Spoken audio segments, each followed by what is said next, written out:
നിങ്ങൾക്കെല്ലാവർക്കും കമ്പ്യൂട്ടർ സയൻസിൻ്റെ ഫസ്റ്റ് ഇയറിലെ രണ്ടാമത്തെ ക്ലാസ്സിലേക്ക് സ്വാഗതം. നമ്മൾ കഴിഞ്ഞ ദിവസം കമ്പ്യൂട്ടർ സയൻസിൻ്റെ പഠനത്തിൻ്റെ കാര്യവും പരീക്ഷയുടെ കാര്യവുമൊക്കെ പറഞ്ഞതാണ്. അതിൻ്റെ എന്തെങ്കിലും സംശയങ്ങളുണ്ടെങ്കിൽ നിങ്ങൾക്ക് വാട്സപ്പ് ഗ്രൂപ്പിൽ ചോദിക്കാം. നമ്മൾ ഇന്നത്തെ ക്ലാസ്സിൽ ആദ്യത്തെ ചാപ്റ്റർ ഡിസിപ്ലിൻ ഓഫ് കമ്പ്യൂട്ടിംഗ് എന്ന് പറയുന്ന അധ്യായമാണ് ചർച്ച ചെയ്യപ്പെടുന്നത്.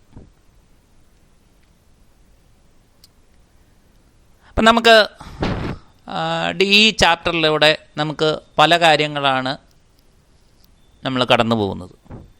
ഒന്നാമത്തെ കാര്യം എന്ന് പറയുന്നത് എങ്ങനെയാണ് നമ്മൾ ഇന്നത്തെ കമ്പ്യൂട്ടറിൽ എത്തിയത്, അതിൻ്റെ മുന്നേ നടന്ന പ്രവർത്തനങ്ങൾ എന്തൊക്കെയാണ്. അപ്പോൾ അതിനകത്ത് ഏറ്റവും ഇമ്പോർട്ടൻ്റ് ആണ്, നമുക്കറിയാം ഇപ്പോൾ ഡേറ്റ എന്ന് പറയുന്നത് നമ്മളെ സംബന്ധിച്ച് വളരെ ഇമ്പോർട്ടൻ്റ് ആണ്. നമ്മളുടെ എല്ലാ തരത്തിലുള്ളതെല്ലാം ഡേറ്റയാണ്. അപ്പം അങ്ങനെ പണ്ട് കാലങ്ങളിൽ എന്ന് പറഞ്ഞു കഴിഞ്ഞാൽ ശിലായുഗ കാലത്തിൽ തുടങ്ങിയതാണ് ഈ ഡേറ്റ റെപ്രസെൻറ്റേഷൻ എന്ന് പറയുന്നത്. അപ്പം അന്ന് ഡേറ്റ റെപ്രസെൻ്റ് ചെയ്യേണ്ടുന്ന ആവശ്യം എന്ന് പറയുന്നത് അന്നത്തെ മനുഷ്യൻ്റെ ജീവിത സാഹചര്യങ്ങൾക്കനുസരിച്ചായിരുന്നു. അന്ന്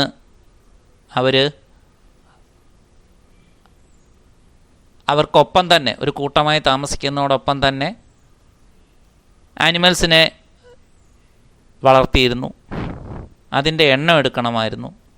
അതോടൊപ്പം തന്നെ കൃഷി വന്നപ്പോഴത്തേക്ക് ഓരോ വിത്ത് വിതച്ച് എത്ര ദിവസം കഴിഞ്ഞ് എന്ന് വെച്ചാൽ ദിവസം എന്ന് പറയുന്ന ഒരു കൺസെപ്റ്റ് അവിടെ ഇല്ലായിരുന്നു. എത്ര സൂര്യൻ ഉദിച്ചസ്തമിക്കുന്നു എന്ന എണ്ണം അത് കല്ലുകൾ കൊണ്ടായിരുന്നു ആദ്യം റെപ്രസെൻ്റ് ചെയ്തിരുന്നത്. അപ്പോൾ അതിനനുസരിച്ച് അവർ പിന്നീട് അതിനകത്ത് മാറ്റങ്ങൾ വരുത്തി. അപ്പം അങ്ങനെയാണ് ഈ കല്ലുകൾക്ക് പകരം സിംബൽസ് എന്ന് പറയുന്നത് ഉപയോഗിക്കാൻ തുടങ്ങിയത്. അതാണ് ഡേറ്റ റെപ്രസെൻറ്റേഷനായിട്ട് പിന്നീട് മാറിയത്. അപ്പം അന്നേരം നമുക്ക് ആദ്യം പഠിക്കാനുള്ളതെന്ന് പറയുന്നത് ഈ നമ്പർ സിസ്റ്റത്തെക്കുറിച്ചാണ്. നമ്മൾ ഇന്ന് കാണുന്ന നമ്പേഴ്സ്, നമ്മൾ ഈ എണ്ണം എടുക്കുന്നതും അളവ് പറയുന്നതും പൈസ പറയുന്നതും ആയിട്ടുള്ള കണക്കുകളെല്ലാം വന്നത് നമ്പേഴ്സിൽ നിന്നാണ്. അപ്പം അന്നേരം നമുക്ക് ഈ നമ്പർ സിസ്റ്റത്തെക്കുറിച്ച് നമുക്ക് പഠിക്കാം. അപ്പം ദ ഡിസിപ്ലിൻ ഓഫ് കമ്പ്യൂട്ടിംഗ് എന്ന് പറയുന്നത് computer science, the study of computers and computing includes their theoretical and algorithmic process, hardware and software and their uses for processing information. നമുക്ക് കമ്പ്യൂട്ടർ സയൻസ് എന്ന് പറയുന്നത് എന്താണ്? സ്റ്റഡി ഓഫ് കമ്പ്യൂട്ടേഴ്സാണ് അല്ലേ. അതോടൊപ്പം തന്നെ computer എന്ന് പറഞ്ഞു കഴിഞ്ഞാൽ ഡിവൈസാണ്. കമ്പ്യൂട്ടിംഗ് എന്ന് പറഞ്ഞു കഴിഞ്ഞാൽ അതിൻ്റെ മെത്തേഡാണ്. കമ്പ്യൂട്ടിംഗ് എന്ന് പറയുന്നത് എന്തൊക്കെ ചേർന്നതാണ്? Theoretical and algorithmic process. Algorithmic എന്ന് പറഞ്ഞു കഴിഞ്ഞാൽ സ്റ്റെപ്പ് ബൈ സ്റ്റെപ്പായിട്ട് ഡിവൈഡ് ചെയ്യുന്നതിനെയാണ് അൽഗോരിതം എന്ന് പറയുന്നത്. Hardware and software. ഹാർഡ്വെയർ എന്ന് പറഞ്ഞാൽ നമുക്കറിയാം ഫിസിക്കൽ പാർട്ടാണ്, കമ്പ്യൂട്ടറിൻ്റെ physical part. Then software, set of programs. അതോടൊപ്പം തന്നെ ഇൻഫർമേഷൻ പ്രോസസ്സ് ചെയ്യുന്നതിൻ്റെ ഗുണങ്ങൾ, ഉപയോഗങ്ങൾ, ഇതെല്ലാം കൂടെ ചേർന്നിട്ടുള്ളതാണ് കമ്പ്യൂട്ടർ സയൻസ് എന്ന് പറയുന്നത്. കഴിഞ്ഞ ക്ലാസ്സിൽ തന്നെ നമ്മൾ പറഞ്ഞതാണ്, വളരെയധികം വാസ്റ്റായി ഡെവലപ്പ് ചെയ്തുകൊണ്ടിരിക്കുന്ന ഒരു ശാസ്ത്രശാഖ തന്നെയാണ് കമ്പ്യൂട്ടർ സയൻസ് എന്ന് പറയുന്നത്. The discipline of computer science includes study of algorithms and data structures, computer network design, modelling data and information process and artificial intelligence. Computer science എന്ന് പറയുന്ന വിഭാഗം അൽഗോരിതത്തിൻ്റെ പഠനം, ഡേറ്റ സ്ട്രക്ചേഴ്സ് എന്ന് പറഞ്ഞു കഴിഞ്ഞാൽ ഡേറ്റ രേഖപ്പെടുത്തുന്ന രീതികൾ, കമ്പ്യൂട്ടർ എന്ന് പറയുന്ന ഹാർഡ്വെയർ, ആൻഡ് നെറ്റ്വർക്കിംഗ് ഡിവൈസ്. നമുക്കറിയാം ഇന്ന് ഏറ്റവും കൂടുതൽ നമ്മൾ തന്നെ ഈ ക്ലാസ്സിൽ ഇങ്ങനെ ക്ലാസ് കൈകാര്യം ചെയ്യാനുള്ള കാരണം എന്ന് പറയുന്നത് നെറ്റ്വർക്ക് ഉപയോഗിച്ചുകൊണ്ടാണ്. അതിൻ്റെ designing. Then data models, information process, ഏറ്റവും അവസാനം ആർട്ടിഫിഷ്യൽ ഇൻ്റലിജൻസ്, നിർമ്മിത ബുദ്ധി, കമ്പ്യൂട്ടറിൻ്റെ നിർമ്മിത ബുദ്ധി. ഇനി the concept of computing has evolved from abacus to supercomputers of today. Computing എന്ന്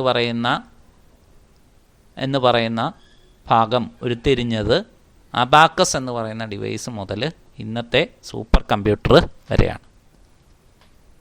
ഇതാണ് നമ്മളുടെ കമ്പ്യൂട്ടിംഗ് എന്ന് പറയുന്ന ഈ ഭാഗത്തെപ്പറ്റി പറയാനുള്ളത്. ദെൻ നമുക്ക് പിന്നീട് ഇതിൻ്റെ അടുത്ത ഭാഗമായിട്ട് നമ്മൾ ഇൻട്രൊഡക്ഷനിൽ പറഞ്ഞ പോലെ തന്നെ counting and the evaluation of positional number system.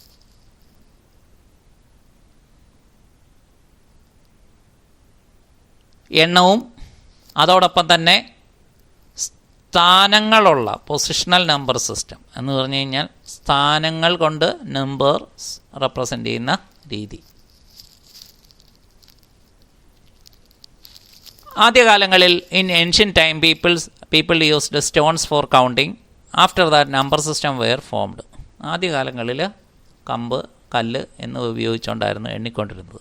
അതിന് ശേഷമാണ് അതിനെ ഒരു അറേഞ്ച് ചെയ്ത മാനറിൽ ഉപയോഗിക്കാൻ തുടങ്ങി. അതിനെയാണ് നമ്മൾ നമ്പർ സിസ്റ്റം എന്ന് പറയുന്നത്. അപ്പം അങ്ങനെ ചരിത്രത്തിൽ രേഖപ്പെടുത്തിയിരിക്കുന്ന ആദ്യത്തെ നമ്പർ സിസ്റ്റം എന്ന് പറയുന്നത് ഈജിപ്ഷ്യൻ നമ്പർ സിസ്റ്റമായിരുന്നു. അപ്പോൾ അതിൻ്റെ ആവിർഭാവം തന്നെ around 3000 BC. It used 10 as radix or base. അതിൻ്റെ ബേസ് എന്ന് പറയുന്നത് 10 എന്ന് വെച്ചാൽ 10 ആധാരമാക്കിയ നമ്പർ സിസ്റ്റമായിരുന്നു അത് ഉപയോഗിച്ചുകൊണ്ടിരുന്നത്. They had unique symbols for 1 to 9, 10 to 19, 100 to 900, 1000 to 9000 എന്നിങ്ങനെയായിരുന്നു അതിനകത്ത് ഓരോന്നിനും സിംബൽസ് ഉണ്ടായിരുന്നത്.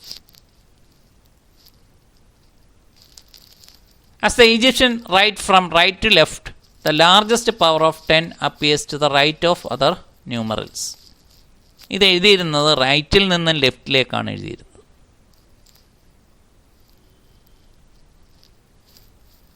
അപ്പോൾ അതിന് കൊടുത്തിരിക്കുന്ന ഒരു രേഖാചിത്രമാണ് താഴെ കൊടുത്തിരിക്കുന്നത്. ഇവിടെ ഈ 0 എന്ന് പറയുന്ന കൺസെപ്റ്റ് ഇവിടെ വന്നിരുന്നില്ല. അതുകൊണ്ടാണ് 1 to 9 എന്ന് പറയുന്ന സിംബൽസ് യൂസ് ചെയ്തുകൊണ്ടിരുന്നത്.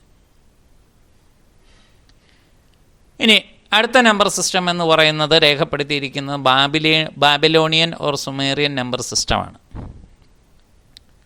Later on the era of Babylonian or Sumerian number system began. Babylonian Sumerian number system തുടങ്ങി. It used 60 as base. അതിൻ്റെ ബേസ് എന്ന് പറയുന്നത് 60. ഇനി ബേസ് എന്ന് പറയുന്നതിൻ്റെ അർത്ഥം എന്ന് പറയുന്നത് ഒരു നമ്പർ സിസ്റ്റത്തിൽ എത്ര സിംബലുകളാണോ ഉള്ളത് ആ സിംബലുകളുടെ എണ്ണത്തെയാണ് അതിൻ്റെ ബേസ് എന്ന് പറയുന്നത്. നമുക്ക് ഡെസിമൽ നമ്പർ സിസ്റ്റത്തിലാണെങ്കിൽ സിംബൽസ് എന്ന് പറയുന്നത് 0 മുതൽ 9 വരെയുള്ള ഡിജിറ്റുകളാണ് സിംബൽസ് എന്ന് പറയുന്നത്. സോ 0 മുതൽ 9 വരെയുള്ള 10 digits. So the decimal number system has the base of 10. അപ്പം അന്നേരം ഈ ബാബിലോണിയൻ സുമേറിയൻ നമ്പർ സിസ്റ്റത്തിന് 60 ബേസ് ആയിരുന്നു എന്ന് പറഞ്ഞു കഴിഞ്ഞാൽ 60 ഡിഫറെൻറ്റ് സിംബൽസ് അതിനകത്ത് യൂസ് ചെയ്തുകൊണ്ടിരുന്നു. It was also known as sexagesimal number system. ഇതിനെ സെക്സാജെസിമൽ നമ്പർ സിസ്റ്റം എന്നാണ് പറഞ്ഞിരുന്നത്. കാരണം 60 ബേസ് ആയതുകൊണ്ട്. ഇത് ലെഫ്റ്റിൽ നിന്നും റൈറ്റിലേക്കാണ് എഴുതിക്കൊണ്ടിരുന്നത്. അതോടൊപ്പം തന്നെ ചരിത്രത്തിൽ രേഖപ്പെടുത്തിയിരിക്കുന്ന നമ്പർ സിസ്റ്റത്തിലെ ഏറ്റവും വലിയ നമ്പർ സിസ്റ്റം എന്ന് പറയുന്നത് ബാബിലോണിയൻ ഓർ സുമേറിയൻ നമ്പർ സിസ്റ്റമായിരുന്നു. ഇനി അതിനുശേഷം രേഖപ്പെടുത്തിയിരിക്കുന്ന നമ്പർ സിസ്റ്റം എന്ന് പറയുന്നത് ചൈനീസ് നമ്പർ സിസ്റ്റമാണ്. Chinese number system. The Chinese number system emerged around in 2500 BC. It was the simplest and the most efficient number system. The Chinese had numbers from 1 to 9. It had that base 10, very similar to one we use today. They used bamboo rods to represent the numbers 1 to 9. 1 മുതൽ 9 വരെയുള്ള symbols ഉള്ള number system ആയിരുന്നു Chinese number system എന്ന് പറയുന്നത്. ഇത് ഏതാണ്ട് ക്രിസ്തുവിന് 2500 വർഷങ്ങൾക്ക് മുമ്പാണ് ഈ നമ്പർ സിസ്റ്റം എന്ന് പറയുന്നത് ഉണ്ടായിരുന്നത്. അപ്പോൾ ഇത് ഏകദേശം ഇന്ന് കാണുന്ന പോലെ തന്നെ ഉള്ള നമ്പർ സിസ്റ്റം ആയിരുന്നു. കാരണം 10 ബേസ്ഡ് നമ്പർ സിസ്റ്റമാണ്. അതോടൊപ്പം തന്നെ 1 to 9 ആയിരുന്നു സിംബൽസ്. ഇനി ആ 1 to 9 റെപ്രസെൻ്റ് ചെയ്യാൻ വേണ്ടിയിട്ട് ബാംബൂ റോഡ്സ്, മുളവടികളാണ് ഉപയോഗിച്ചുകൊണ്ടിരുന്നത്. നമുക്കിപ്പം ഇതിനകത്ത് അതിൻ്റെ ഒരു രേഖാചിത്രമാണ് താഴെ കാണുന്നത്. അപ്പം അത് പല രീതിയിൽ റെപ്രസെൻ്റ് ചെയ്യുന്നതാണ് ഇതിനകത്ത് കൊടുത്തിരിക്കുന്നത്. അപ്പം അങ്ങനെ മുളയുടെ കമ്പുകൾ ഉപയോഗിച്ചുകൊണ്ട് രേഖപ്പെടുത്തിയിരുന്ന നമ്പർ സിസ്റ്റമാണ് ചൈനീസ് നമ്പർ സിസ്റ്റം എന്ന് പറയുന്നത്. ഇനി പിന്നീടാണ് ഗ്രീക്ക് നമ്പർ സിസ്റ്റം എന്ന് പറയുന്നത് എമർജ് ചെയ്തത്. Approximately in 500 BC, the Greek number system known as Ionic number system evolved. It was a decimal number system and the Greek also did not have any symbol for 0. അപ്പോൾ ഇത് ഏതാണ്ട് ക്രിസ്തുവിന് 500 വർഷങ്ങൾക്ക് മുമ്പാണ് Greek സംസ്കാരത്തിൻ്റെ ഭാഗമായ Greek number system ഉണ്ടായത്. ഇതിനെ പറഞ്ഞിരുന്ന വേറൊരു പേര് അയോണിക് നമ്പർ സിസ്റ്റം എന്നായിരുന്നു. Ionian number system. ഇതും ഡെസിമൽ നമ്പർ സിസ്റ്റം ആയിരുന്നു. അതോടൊപ്പം തന്നെ 0 യാതൊരു സിമ്പലും ഇല്ലായിരുന്നു. ഇനി അടുത്തതാണ് നമ്മൾ ഇന്ന് കാണുന്ന റോമൻ നമ്പർ സിസ്റ്റം എന്ന് പറയുന്നത്. നമുക്കറിയാം ഇന്ന് റോമൻ ലെറ്റേഴ്സ് നമ്മൾ സ്റ്റാൻഡേർഡ് ഒക്കെ നമ്മൾ രേഖപ്പെടുത്താൻ വേണ്ടിയിട്ട് റോമൻ നമ്പർ സിസ്റ്റം യൂസ് ചെയ്യാറുണ്ട്. അതോടൊപ്പം തന്നെ നമ്മൾ ഈ വേർഡിലൊക്കെ നമ്മൾ കൊടുക്കുമ്പോഴത്തേക്ക് ചാപ്റ്ററിൻ്റെ പേരുമൊക്കെ നമ്മൾ റോമൻ ലെറ്റേഴ്സിലാണ് സാധാരണ റെപ്രസെൻ്റ് ചെയ്യുന്നത്. The Romans started using mathematics for more practical purpose such as in the construction of roads, bridges, etc. They used 7 letters I, V, X, L, C, D and M of the alphabets for representing numbers. ഇവിടെ 7 അക്ഷരങ്ങൾ ഉപയോഗിച്ചുകൊണ്ടാണ് അവർ ഓരോ symbols രേഖപ്പെടുത്തിയിരുന്നത്. അത് നമുക്കറിയാമല്ലോ അല്ലേ? നമ്മൾ സാധാരണ നമുക്ക് അറിയാവുന്ന 10 വരെയാണ് നമ്മൾ സാധാരണ യൂസ് ചെയ്യാറുള്ളത്. ഇതാണ് റോമൻ നമ്പർ സിസ്റ്റം എന്ന് പറയുന്നത്. പിന്നീട് വന്നതാണ് മയൻസ് നമ്പർ സിസ്റ്റം എന്ന് പറയുന്നത്. The Mayans used a number system with base 20. There is a simple logic behind this base 20. It is the sum of number of fingers and toes. This number system could produce very accurate astronomical observations and make measurements with greater accuracy. ഇപ്പം നമ്മൾ ഈ പറഞ്ഞ ഏതാണ്ട് 3000 BC മുതലുള്ള ചരിത്രമാണ് നമ്മൾ പറയുന്നത്. ഇപ്പോൾ ഗ്രീക്ക് നമ്പർ സിസ്റ്റം തന്നെ ക്രിസ്തുവിന് 500 വർഷങ്ങൾക്ക് മുമ്പായിരുന്നു ഉണ്ടായിരുന്നത്. അപ്പം അന്നേരം ഓരോ കാലഘട്ടത്തിലും അവരുടെ സംസ്കാരവുമായിട്ട്, കാരണം ഇത് ലോകത്തെ തന്നെ വിവിധ ഭാഗങ്ങളിൽ ആയിരുന്നു ഈ പറഞ്ഞ പോലെ തന്നെ നമ്പർ സിസ്റ്റം ഉപയോഗിച്ചുകൊണ്ടിരുന്നത്, ജോഗ്രഫിക്കലായിട്ടുള്ള വിവിധ ഏരിയകളിൽ. അപ്പം അന്നേരം മയൻസ് നമ്പർ സിസ്റ്റത്തിലാണെങ്കിൽ അത് 20 ആയിരുന്നു അതിൻ്റെ ബേസ് എന്ന് പറയുന്നത്. അതിൻ്റെ കാരണം എന്ന് പറയുന്നത് നമ്മളുടെ കൈകളുടെയും കാലുകളുടെയും വിരലുകളുടെ ഫിംഗേഴ്സിൻ്റെ തുക എന്ന് പറയുന്നത് മൊത്തം എണ്ണം എന്ന് പറയുന്നത് 20 ആയിരുന്നു. അതുകൊണ്ടാണ് അതിൻ്റെ ബേസ് 20 ആയത്. ഇത് ഉപയോഗിച്ചിരുന്നതെന്ന് പറയുന്നത് അസ്ട്രോണമിക്കൽ ഒബ്സർവേഷൻസ്, മനുഷ്യൻ വളർന്നതിനനുസരിച്ച് കാലാവസ്ഥ അല്ലെങ്കിൽ നമ്മളുടെ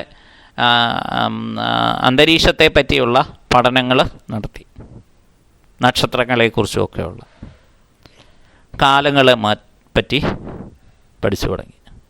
അപ്പം അന്നേരം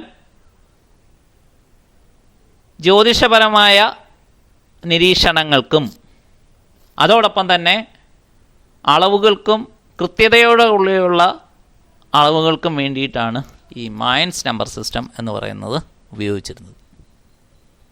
അടുത്ത ഏറ്റവും ലേറ്റസ്റ്റ് ആയിട്ടുള്ള നമ്പർ സിസ്റ്റമാണ് ഹിന്ദു അറബിക് നമ്പർ സിസ്റ്റം എന്ന് പറയുന്നത്. ഇതാണ് ഒരു പെർഫെക്റ്റ് നമ്പർ സിസ്റ്റം എന്ന് പറയുന്നത്. The Hindu Arabic number system actually originated in India around 1500 years ago. ഏതാണ്ട് 1500 വർഷങ്ങൾക്ക് മുമ്പാണ് ഈ നമ്പർ സിസ്റ്റം ഒറിജിനേറ്റ് ചെയ്തത്. It was a positional decimal number system and had a symbol for 0. This invention can indeed be treated as one of India's greatest contributions to the world. Later on, many of the countries adopted this numeral system. Now, ഇതിന് ശേഷം നമുക്ക് computing മെഷീനെ കുറിച്ചാണ് പഠിക്കാനുള്ളത്. അപ്പം അന്നേരം Indo Arabic number system എന്ന് പറയുന്നത് ഇന്ത്യയിലാണ് അത് എൻ്റെ തുടക്കം എന്ന് പറയുന്നത്. 1500 വർഷങ്ങൾക്ക് മുമ്പായിരുന്നു. ഇതിന് മുമ്പുണ്ടായിരുന്ന ഒരു നമ്പർ സിസ്റ്റത്തിൽ പോലും 0 എന്ന് പറയുന്ന കൺസെപ്റ്റ് ഇല്ലായിരുന്നു. അപ്പം അങ്ങനെ 0യ്ക്ക് വേണ്ടിയിട്ട് ഒരു സിമ്പിൾസ് കൊണ്ടുവരികയും നമ്പറുകളുടെ സ്ഥാനത്തെ അടിസ്ഥാനമാക്കിയിട്ടുള്ള ഒരു നമ്പർ സിസ്റ്റമായിരുന്നു. 10 ബേസ്ഡ് ആയിട്ടുള്ള നമ്പർ സിസ്റ്റമായിരുന്നു. ഇന്ന് കാണുന്ന അതേപോലെ തന്നെ.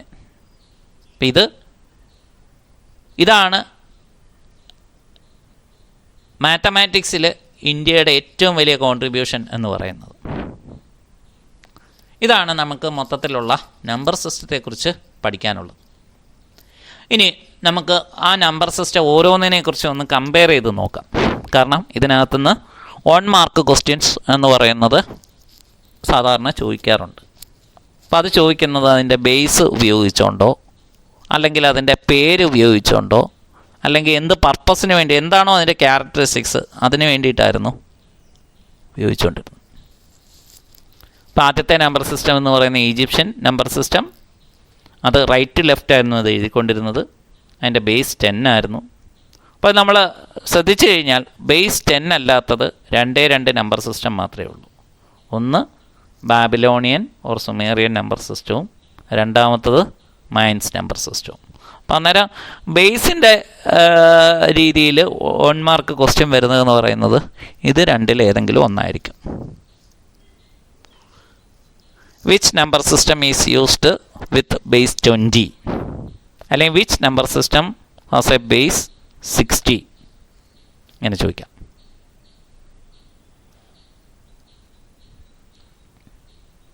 ഇനി അടുത്തതെന്ന് പറയുന്നത് which number system is known as sexadecimal. Which number system is known as ionic number system.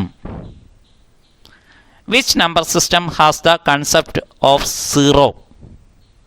ഇങ്ങനെ നമുക്ക് അത് ഇതിനകത്തു നിന്നുള്ള ക്വസ്റ്റ്യൻസ് പ്രതീക്ഷിക്കാം. ഇപ്പോൾ ഈജിപ്ഷ്യൻ 10 ബേസ്ഡ്, ബാബിലോണിയൻ 60 ബേസ്ഡ്. അതോടൊപ്പം തന്നെ അവർ 0 എന്ന് പറയുന്നതിന് സിമ്പൽ ഇട്ടില്ലെങ്കിലും ബ്ലാങ്ക് സ്പേസ് ഉപയോഗിച്ചിട്ടുണ്ടായിരുന്നു. ദെൻ ചൈനീസ് നമ്പർ സിസ്റ്റം, അത് ബാംബു റോഡ്സ് ആയിരുന്നു. 1 to 9 വരെയുള്ള സിമ്പൽസ് ആയിരുന്നു അതിനകത്ത് യൂസ് ചെയ്തുകൊണ്ടിരുന്നത്. ഗ്രീക്ക് 10 ബേസ്ഡ് നമ്പർ സിസ്റ്റം, അതോടൊപ്പം തന്നെ അതിന് 0 ഇല്ലായിരുന്നു. ദെൻ ആദ്യമായി നമ്പേഴ്സ് ഉപയോഗിച്ചുകൊണ്ട് ഒരു പ്രാക്ടിക്കൽ പർപ്പസിന് വേണ്ടി യൂസ് ചെയ്തായിരുന്നു റോമൻ നമ്പർ സിസ്റ്റം എന്ന് പറയുന്നത്.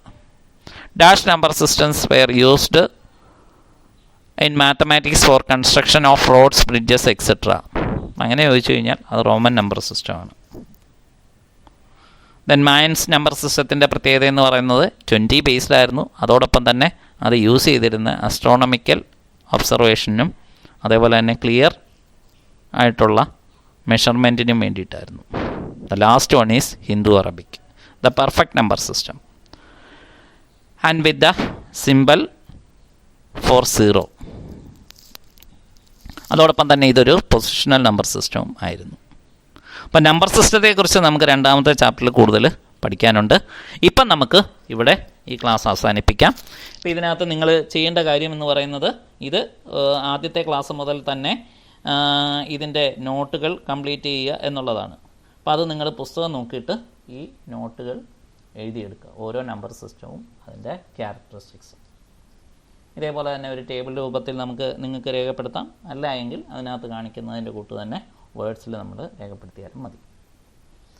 അടുത്ത ക്ലാസ്സിൽ നമുക്ക് ഇനി കമ്പ്യൂട്ടിംഗ് ഡിവൈസസിനെ കുറിച്ചാണ് പഠിക്കാനുള്ളത്. ഇതേവരെ നമ്മൾ പഠിച്ച ഡേറ്റ റെപ്രസെൻറ്റേഷൻ്റെ ഭാഗമായ നമ്പേഴ്സ് ഇതിനെക്കുറിച്ചായിരുന്നു നമ്മൾ പഠിച്ചത്. ഇനി വേരിയസ് കമ്പ്യൂട്ടിംഗ് ഡിവൈസസിനെ കുറിച്ചാണ് പഠിക്കാനുള്ളത്. അത് നിങ്ങൾ പുസ്തകം ഒന്ന് വായിച്ചു നോക്കുക. പലതും നിങ്ങൾ കേട്ടിട്ടുള്ളതാണ്. അപ്പം അങ്ങനെയാണെങ്കിൽ ഈ ക്ലാസ് പെട്ടെന്ന് തന്നെ മനസ്സിലാവുന്നതായിരിക്കും. ഓക്കെ.